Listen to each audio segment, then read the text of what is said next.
Attention, you're listening to The Todd Huff Show, America's home for conservative, not bitter talk and education.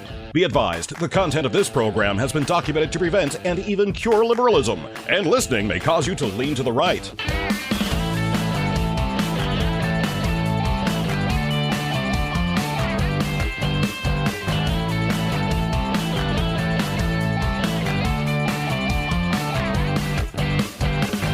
And now, coming to you from the Full Suite Wealth Studios, here's your conservative but not bitter host, Todd Huff.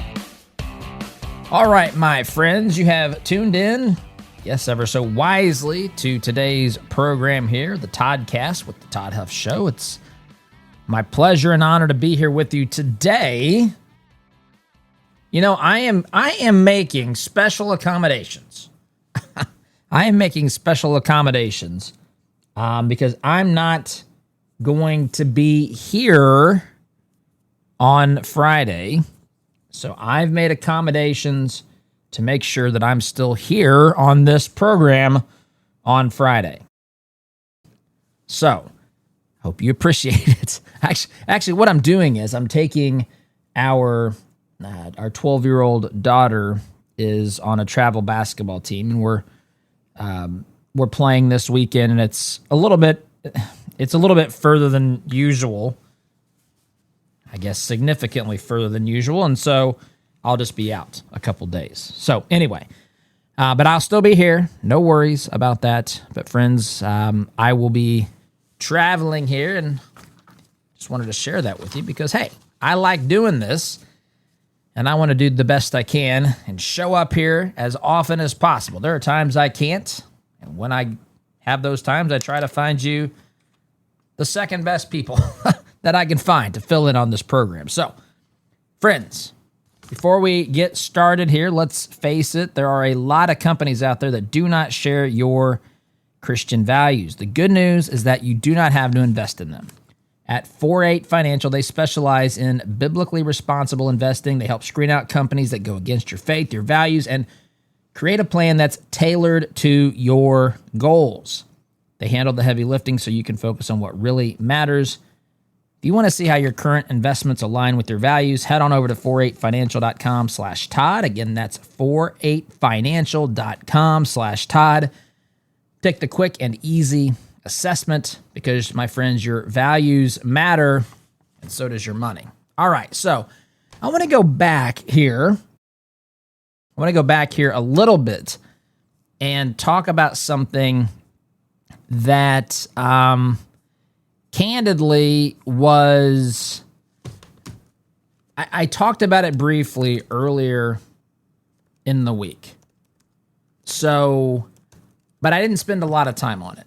And I've seen a response and some more back and forth about it. And I just thought this is worth spending some time on. This is worth exploring a little bit more because, again, we talk about things here on this program at the intersection of faith, faith politics, and culture, worldview, if you will. And for those of you that have been following politics, you know that Trump tweeted, or I shouldn't say tweeted, I think it was just a Truth Social post. He posted an AI-generated image, and I spent a few minutes talking about this earlier this week, but not a lot of time. Wasn't trying to avoid it. Again, part of my job is determining what I don't have time to get to, because there are so many storylines and important, developments, things that we need to discuss. I mean, we're in hyperspeed right now when it comes to politics. It hasn't been like this. It's been like this the past several years, but it has not been like this. If you're older than 25, you remember when things were much, much slower, where news cycles, they always went fast. They always went fast in politics, but they didn't go at the breakneck speed that we see them traveling at today. So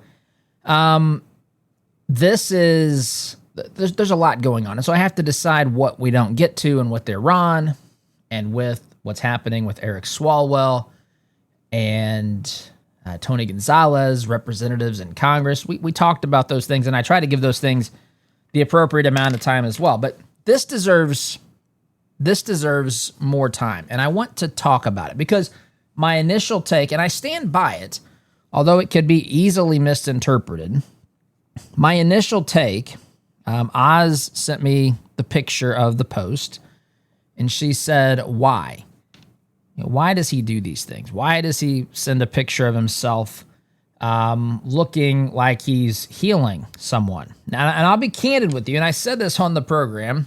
Some people believe whatever you want to believe, but the first thing when I saw it, I did not, after looking at it since then and listening to responses, I certainly understand that Trump certainly looked like, so to speak, Jesus in human form, God in flesh. The way that the image was generated, the clothing that he had on, the balls of light that were in his palms and so forth. But I have, candidly, and I'm not just saying this, my first thought when I saw that image that he created, I really and truthfully, my mind immediately went to the Pope. And the reason it did was because, of course, I had known, and you have known as well, that Trump and the Pope have had, well, the Pope will say things without necessarily naming Trump. Trump, of course, goes back at him with full ferocity. But there's been a spat or tension between the White House and the Pope. And so since it was right in that time frame, I interpreted it as Trump basically saying to the Pope, you don't have anything on me. I'm not saying that that's admirable, that he should do it. I only was able to talk about this for a few minutes. I didn't think, and I still don't, and maybe I'm wrong, but I don't think Trump made that thinking he was saying he was Jesus. If he did, of course, no one knows the intent of another person, but if he did, that's obviously wrong, and I don't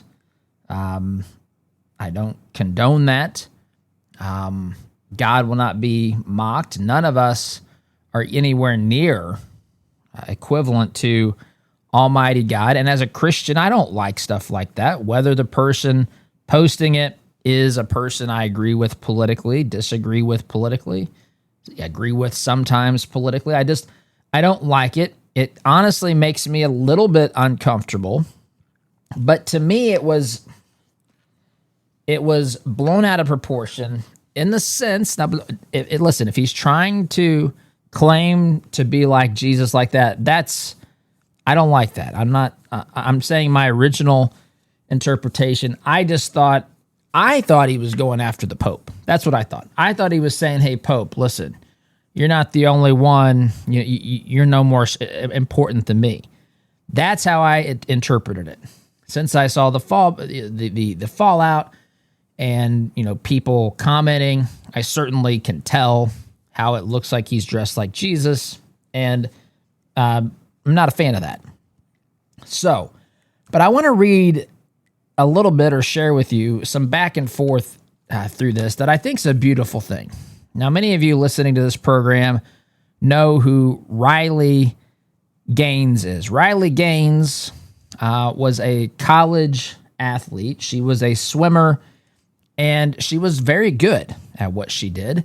And she was forced, because of the idiotic policies of the NCAA, she was forced to compete with a biological man who said he was a woman. And the NCAA let this biological man compete as a woman because he felt like a woman or whatever other nonsense. I mean, it's preposterous, right? None of that makes sense. You've heard Ketanji Brown Jackson from the bench say some ridiculous things. Or no, she was before Congress, and they asked her to define a woman. She couldn't define what a woman is, which is, I mean, she is a woman. So why can't you just tell them tell Congress and the world what you are. It's just all this is idiotic. And I got to tell you, when I think about these things and I think about the arguments of the left today, I think that they get together, and I think once they know they're in their inner circle, I think they have to make fun of us. I think they have to say there's no way that they think we're serious about what we're saying. And we treat their arguments sometimes as though they're legitimate. Listen, I don't think that they're serious, but the only thing that you can do when people are spouting lies off at the mouth or whatever is to share the truth. I've said on this program, when truth is not spoken, lies fill the void. That's what happens. And that's why I do this program, and that's why there are other people out there that are speaking truth into the world around them so that truth can be heard and received. That's the message, or that's the mission, I should say, of this program. The mission of this program, it's written down. It's part of our plan and so forth. The mission of this program is to help others hear and receive truth. I grew up in a Union Democrat home. I was raised by two wonderful parents. I wasn't raised in a leftist home. I wasn't even raised in a liberal home. I was raised in a Union Democrat home, a conservative family, really, who, at least my dad, voted Democrat because he was in the Union, and he was convinced that the Republicans were after his jobs and his job and his wages and all that sort of thing. And I was raised in that environment. I wasn't raised in church. There were a few times I went to church as a kid, sometimes very few times with my grandmother.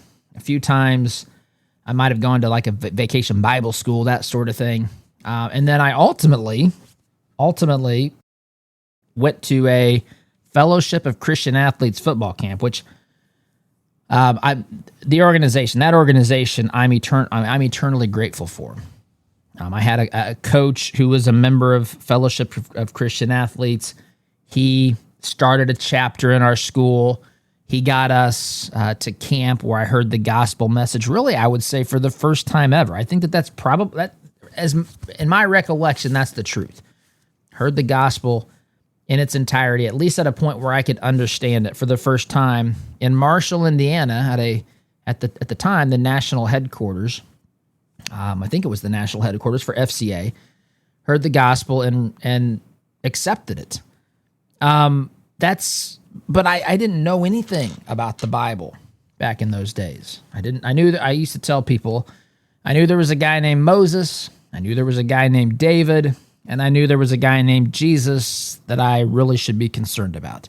That's really all I knew.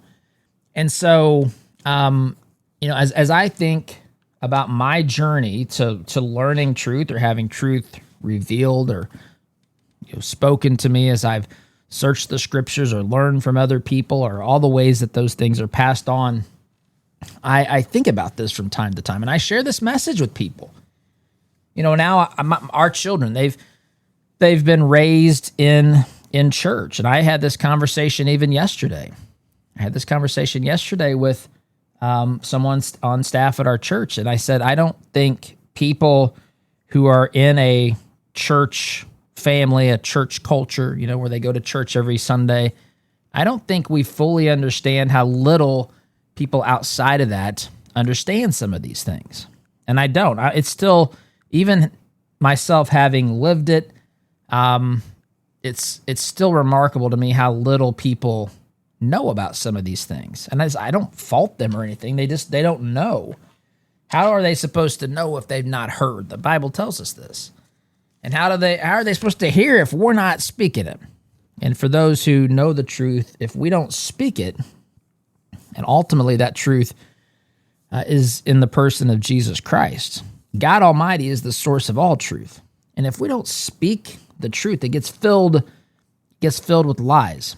And so when there's bad ideas out there or things that are not accurate and true, I think we have an obligation to speak out about those things. Even if you find yourself scratching your head as to why people would believe some of these things, why they conclude these things, I think we still have an obligation to correct the record. Again, not that we have all the answers, because we don't, although as I've said on this program before, I would understand why you would think we've got it all figured out here after listening. I don't listen to this program, but there's sometimes I hear Oz working on something and I'll look at her and say, man, you're lucky to be able to listen to this each and every day.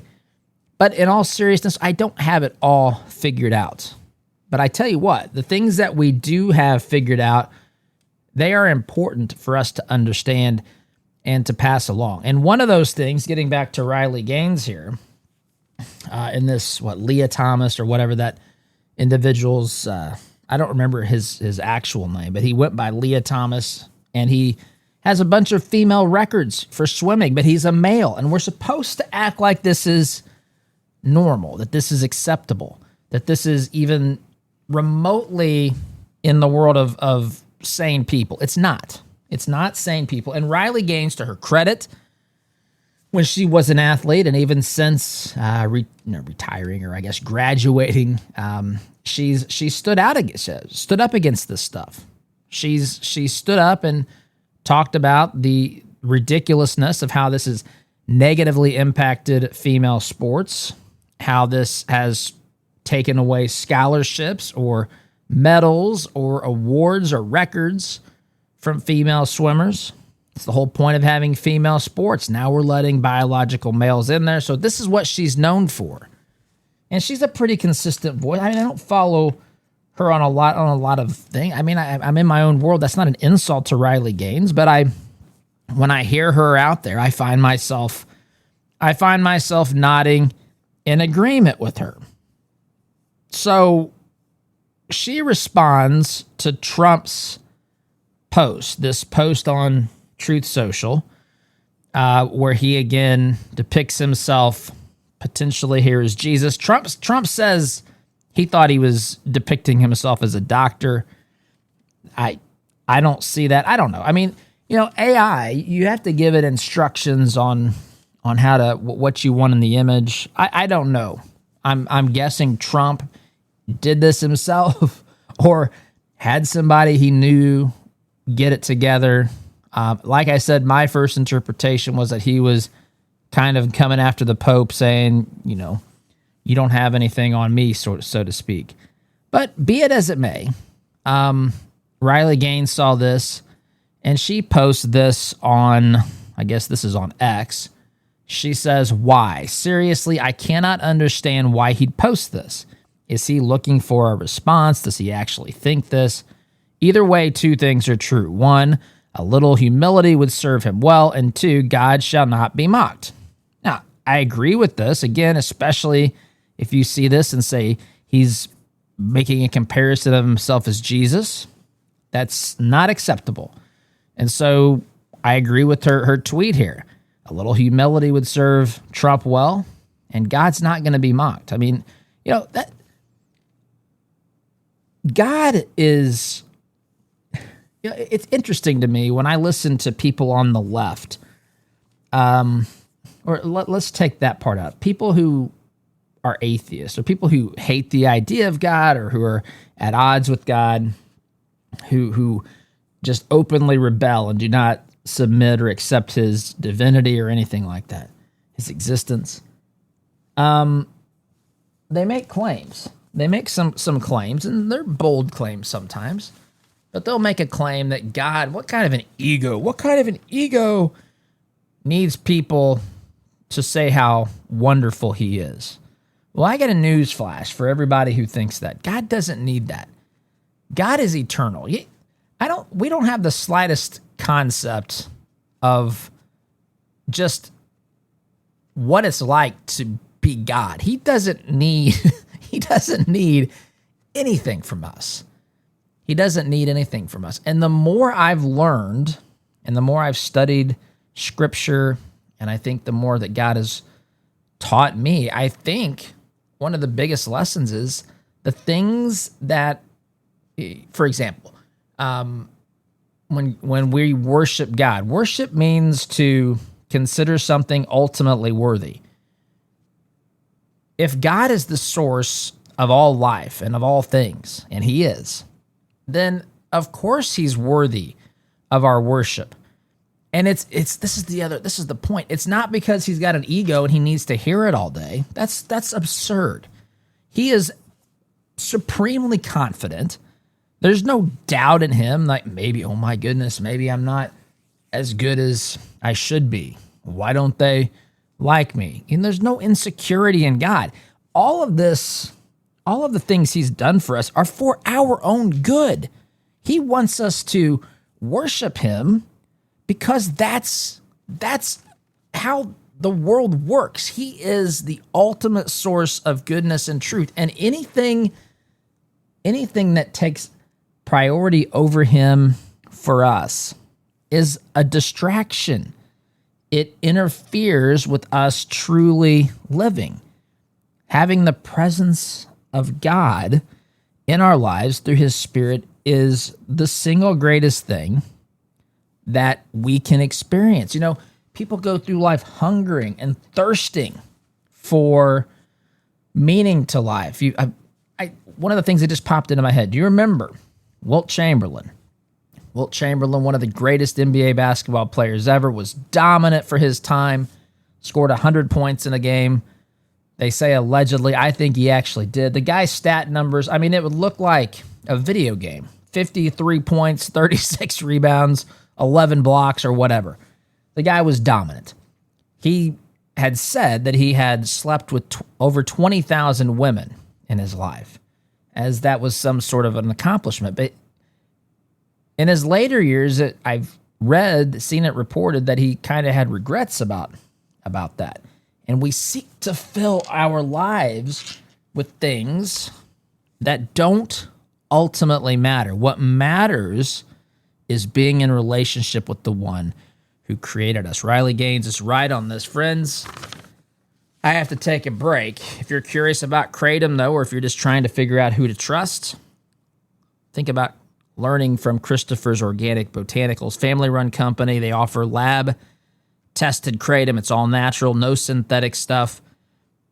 It is tested for purity. It's responsibly sourced. This is what Christopher's does. They don't do the shady gimmicks that you'll find from other people who are out there selling things that they call Kratom that maybe not even be Kratom to begin with. So, after you do your research, and if you think this is something for you, start with their Kratom Starter Pack. Coupon code Todd Huff saves you 10% on your first order. Christopher'sOrganicBotanicals.com. That's Christopher'sOrganicBotanicals.com. Truth, tradition, transparency, and yes, time out for me, my friends, back in just a minute. Welcome back, my friends. Talking here about Riley Gaines' response to President Trump posting that image, that AI-generated image on social media earlier in the week. I want to read for you the exchange. I shared with you her initial response. Again, she asks, why? Seriously, I cannot understand why he'd post this. Is he looking for a response? Does he actually think this? Either way, two things are true. A little humility would serve him well. And number two, God shall not be mocked. So, Trump being Trump, Trump was asked Trump responded. Trump responded by saying, I didn't listen to Riley Gaines. I'm not a big fan of Riley, actually. So that was his response. Now, this is, again, Trump. Listen, I'm not... When things like this happen, I try to explain why they've happened. I'm not defending it or anything like that. This is just who Trump is. The guy's short of a, conviction by Almighty God, Donald Trump's not gonna change. And again, I don't mean that. Again, that's not meant to be interpreted anyway. I'm just saying he is going to be who he is unless or until God just convicts him and Trump decides to change. And I'm not saying he has to change or that he needs to. Of course, everybody needs to change to some degree, but I'm not here to debate the degree. I'm just simply, I think, from my vantage point, I think I'm telling you what's accurate and true. So, but if you attack Trump, he fights back. It doesn't matter who it is. I mean, I'm looking here at an article from notthebee.com, which this is in the stack of stuff which goes out every day. The other articles that support what I'm talking about, if you want to read more into this, it goes out in the Inner Circle email. Those emails go out about 5 p.m. each day. You can simply text the word truth to 317-785-1030 to subscribe. But this article gives a screenshot of Elon Musk's tweets. Remember when Elon and Trump had it out for each other last summer? Well, this is a similar sort of thing. I'm not saying Riley Gaines is as popular, as powerful as Elon Musk, but she's a well-known name, and there's Trump's basically saying, now listen, not a fan of hers anyway, which of course he is. He's had great things to say about her. This is just how Trump reacts and responds. And I think adults, if Trump does this, if Trump ever did this to me, I just think you have to just accept it for what it is. You can't take it personally. You can't worry about it. This is going to just fade off into the distance. But this is how Trump behaves.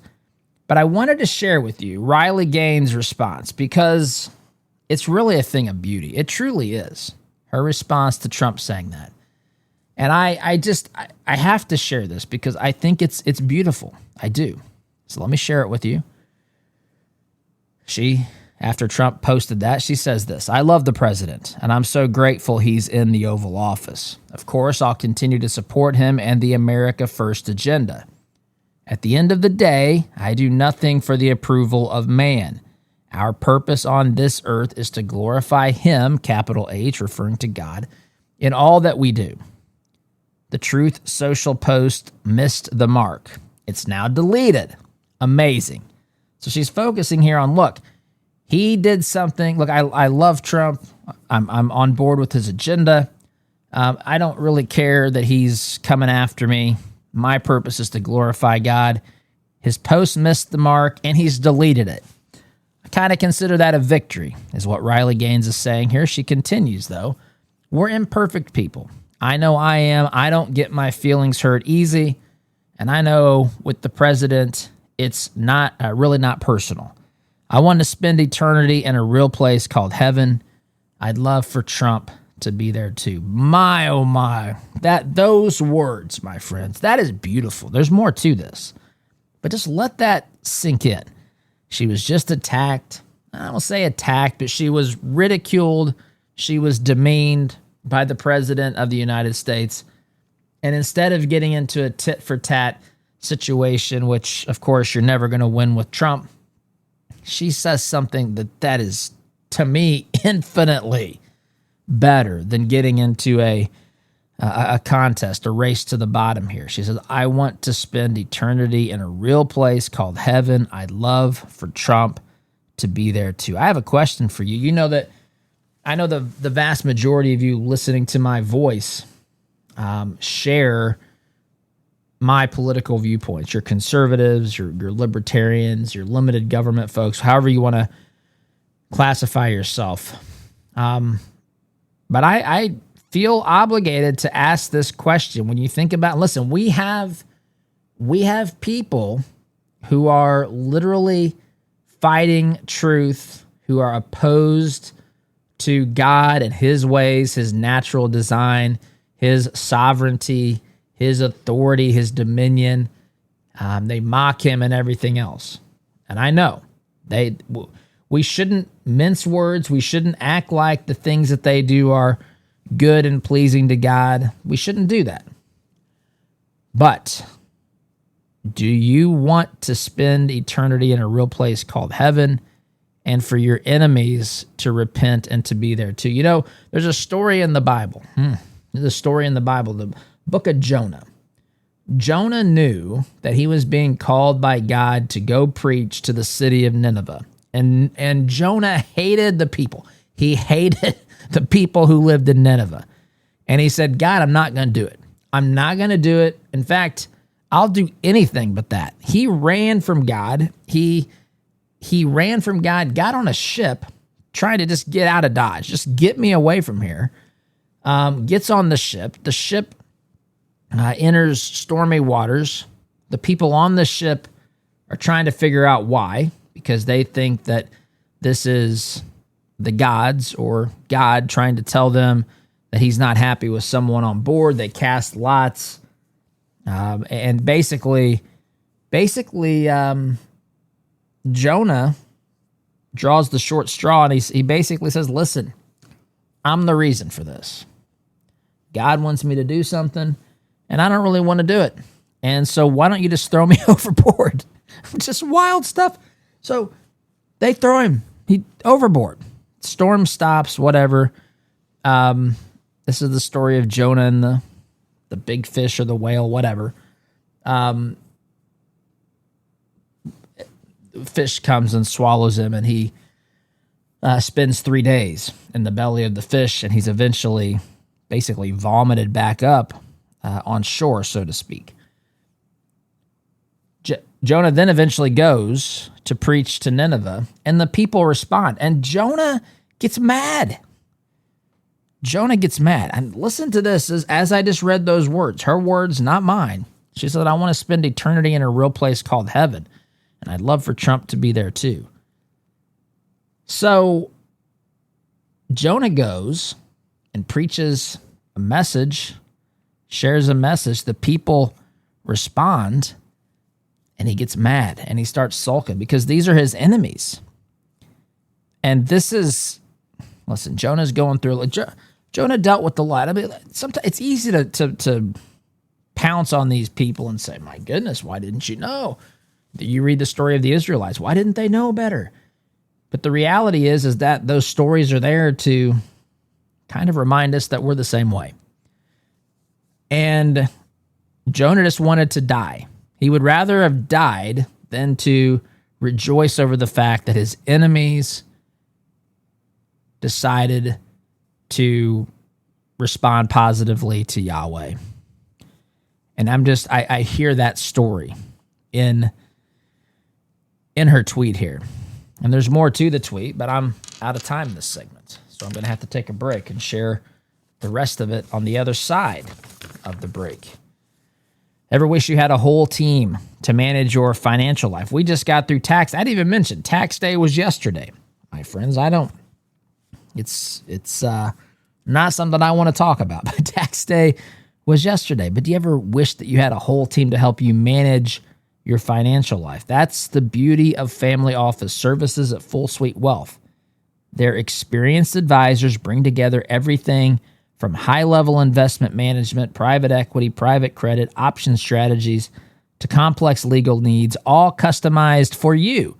It's like having a family office just for you, with the people who know your story, they know your goals, and they want to help you get there. If you're serious about planning for the long haul, check them out at fullsuitewealth.com. Do it now. You owe it to yourself. If these things speak to your circumstances, I think it's worth giving them a call. Fullsuitewealth.com. That's fullsuitewealth.com. Build your legacy, secure your future. Time out for me, my friends. Back in just a minute. Welcome back, my friends. Third and final segment of the program here today. I want to finish reading this tweet because it's beautiful that Riley Gaines had posted in response. This was a couple of days ago, now 3 days ago, April 13th. So last segment had read the part of the tweet where she said, I want to spend eternity in a real place called heaven. I'd love for Trump to be there too. Then she says this, Jesus is the way, the truth, and the life. That's John 14:6, by the way. I'll keep doing my part by speaking truth and doing my best to lead others to Christ. Woo, this is good stuff. And in parentheses, she says, no, I won't be selling merch with his insults on them. Ha, ha, ha. So anyway, isn't this a beautiful thing? Isn't this a beautiful response?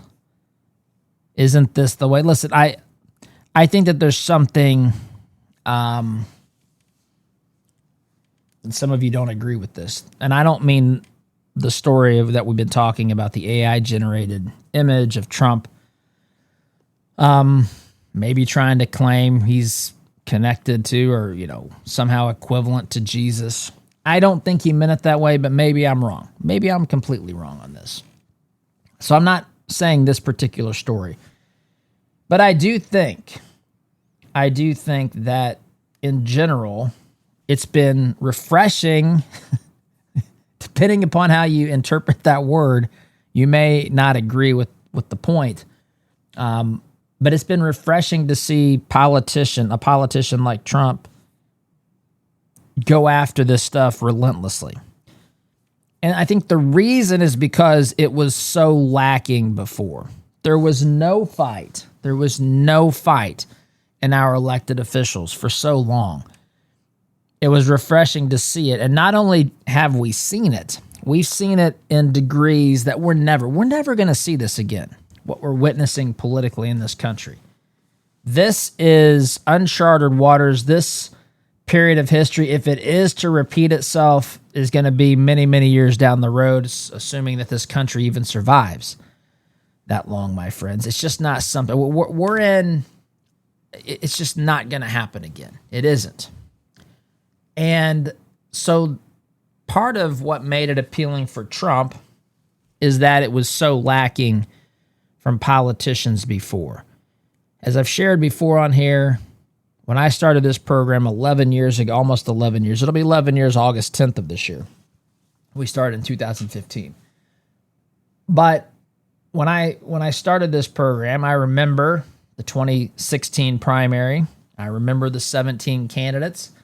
I remember talking about it as though there were 16 politicians and one guy named Donald Trump. And it was, he was a fresh breath of air to me, in my opinion. But he brought a lot of other stuff with it. I mean, it was just like, whoa, we've not been down this path before. This is a lot to think about. This is a lot going on here. Trump brought all of that. But it was refreshing because it was so lacking. And I used to say in 2016, we're looking for one of two things. One of two things that Republicans typically get when they elect someone is they get somebody who is not as conservative as he or she claimed that they were, or they find someone that is principled, but they're just a wimp and they're not capable or willing to fight for their beliefs. And Trump doesn't fit into that category. Now, Trump's not an ideological conservative, but I do think, by and large, that this has been good and healthy for this country. It's the only way. I think it's the only way. I think it's required. It's a prerequisite to get the attention of people to say, snap out of it. We are in a dire strait here because of what's been going on in our country for all of these years. And we've got to wake up and smell the coffee, so to speak. And I think that Trump has done that. I'm also reminded, listen, there's even different types of personalities in the Bible. We talked about the Bible today.